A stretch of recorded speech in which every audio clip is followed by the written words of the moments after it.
அனைவருக்கும் அடியனின் பணிவான வணக்கங்கள். வெற்றி ஜோதிட வித்தியாலயம். இன்றைக்கு நம்ம திருமணம் பற்றிய ஒரு முழுமையான ஆய்வு அப்படின்ற ஒரு விஷயத்தை நம்ம பார்க்க போகிறோம். 9ஆம் அதிபதியுடைய தொடர்பு பெற்றாலும் அல்லது சூரியனுடைய தொடர்பு பெற்றாலும் இந்த 7ஆம் அதிபதிக்கு அதுவும் தந்தை வழியில் உறவுகள் திருமணம் நடைபெறும். 7ஆம் வீட்டிற்கோ அல்லது 7ஆம் அதிபதி செவ்வாய் தொடர்பு பெற்றால் சகோதரன் அல்லது சகோதரி வழியில் திருமணம் நடைபெறும். 7ஆம் அதிபதிக்கு புதன் தொடர்பு பெற்றால் மாமன் உறவு வகையில் திருமணம் நடைபெறும்.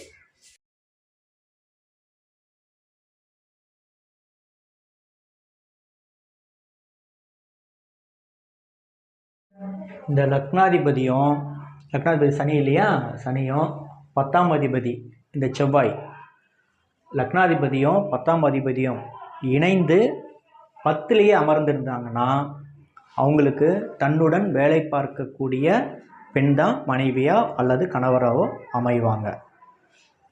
இதில் தீய கிரகங்கள் பார்வை இல்லாமல் இருக்கணும். தீய கிரகங்கள் பார்வை பெற்றால் அது சில மாற்றங்கள் ஏற்படும். நன்றி அன்பர்களே. இன்றைக்கி நம்ம திருமணம் பற்றிய ஒரு ஆய்வு பார்த்தோம். இன்னும் இருக்குது, நிறையா விஷயங்கள் இருக்குது. நம்ம அடுத்து 1 by 1 போடலாம். இது ஒரு முதல் முயற்சி தான். உங்களுடைய ஆதரவு எனக்கு தேவை. வெற்றி ஜோதிட வித்தியாலயத்துக்கு உங்களுடைய ஆதரவை சப்ஸ்கிரைப் மூலியமாகவும் லைக் மூலியமாகவும் தெரியப்படுத்துங்க. நன்றி, வணக்கம்.